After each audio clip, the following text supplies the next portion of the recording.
নমস্কার বন্ধুরা, আশা কিচেন অফিসিয়ালে তোমাদের সকলকে স্বাগত। আজকে আমি রান্না করছি ডাটা। তো ডাটা কীভাবে রান্না করব সেটাই তোমাদের সঙ্গে শেয়ার করব।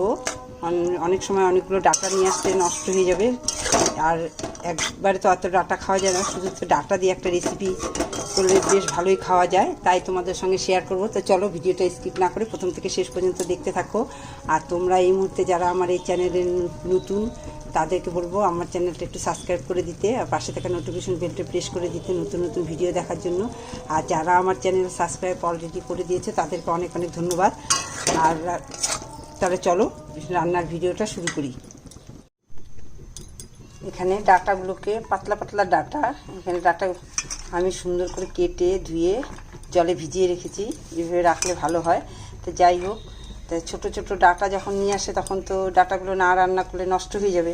তাই ভাবছি একটা রান্না করি, ডাটাটার একটা কোনো রেসিপি করি যাতে ডাটাটা ফেলে দিতে না হয়, সবাই খেয়ে ভালোও বলে। তাই এইভাবে করে কেটে নিয়েছি, ধুয়েও দিয়েছি, ভালো করে পরিষ্কার হয়ে গেছে। প্রথমে আমি ডাটাটাকে সেদ্ধ করে নিচ্ছি জলে।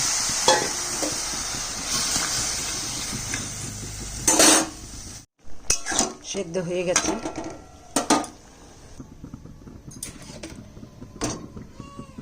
তেল দিলাম অল্প, যেহেতু আমার ডাটাটা অল্প, 2 টেবিল স্পুন তেল দিলাম। এখানে 5 ফোড়ন আর শুকনো লঙ্কা ফোড়ন দিলাম।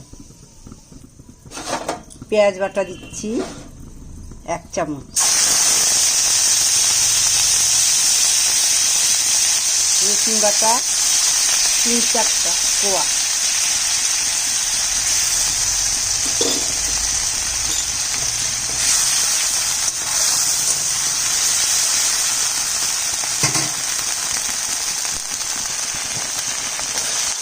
পেঁয়াজটাকে লাল করে ভাজবো। পেঁয়াজ আর রসুনটা হালকা ব্রাউন কালার করে ভাজবো একটু। পেঁয়াজটা ব্রাউন কালারে ভাজা হয়ে গেছে। এখন দিয়ে দিলাম টমেটো 1 চামচ। যেহেতু আমার ডাটা অল্প, আমি অল্প টমেটো দিলাম। টমেটোটা কাঁচা গন্ধ যতক্ষণ থাকবে আর একটু ভেজে নেব, যাতে কাঁচা গন্ধটা না থাকে। একে একে আমি দিয়ে দিচ্ছি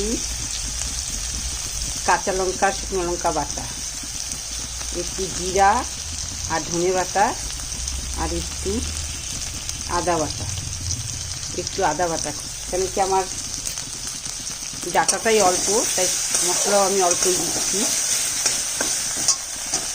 দিয়ে দিচ্ছি 1/2 টেবিল চামচ হলুদ গুঁড়ো দিচ্ছি, আর সামান্য জল দিচ্ছি।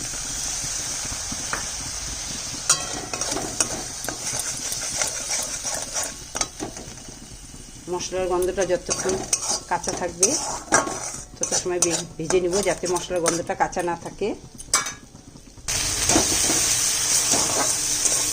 মশলা ভাজা হয়ে গেছে, দিয়ে দিচ্ছি এখন ডাটাগুলো, সেদ্ধ করা ডাটাটা দিয়ে দিচ্ছি। ডাটাটা দিয়ে আমি আবার 2-3 মিনিট ভাজবো।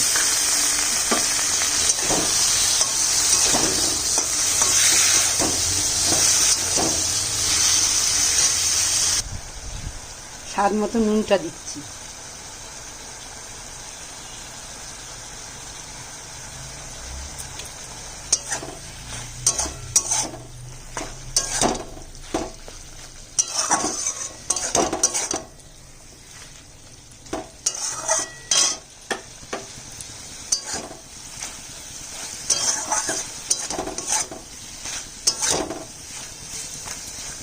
দুই মিনিট কষানো হয়ে গেছে। সর্ষে বাটাটা দিয়ে দিচ্ছি।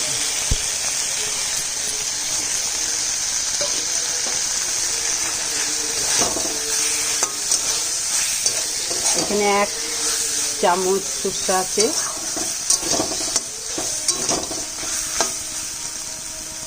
আর 1 মিনিট কষাবো। ডাটা তো আমি সেদ্ধ করে দিয়েছি, গলেই গেছে। কষানো হয়ে গেছে 1 মিনিট। আমি একটু চিনি দিয়ে দিচ্ছি, সামান্য চিনি দিচ্ছি। কেউ চাইলে নাও দিতে পারে, ডাটা তো এই জন্য দিতেই হবে। সামান্য চিনি দিলাম। এবার আমি আর 1 মিনিট আবার রান্না করব। চিনিটা গলা পর্যন্ত আমাকে রান্না করতেই হবে, চিনিটা যাতে গলে ডাটার মধ্যে মিশে যায়। আর 1 মিনিট রান্না করব। ডাটার মশলা চচ্চড়ি রান্না কমপ্লিট। গ্যাসটা অফ করে দিব। আমি এই ডাটার চচ্চড়িটা কোথাও খেয়েছি, আমার খুবই ভালো লেগেছে, তাই আমি এই রান্নাটা তোমাদের সঙ্গে আবার শেয়ার করলাম। তোমাদের যদি ভালো লাগে তো একটা লাইক দিও, আর তোমরা এই চচ্চড়িটা করে খেয়ে দেখো, খুব ভালো লাগবে। তো আজকের মতো রান্না এখানে শেষ। আবার নতুন একটা ভিডিও নিয়ে আসবো কালকে। তা আজকের জন্য টাটা।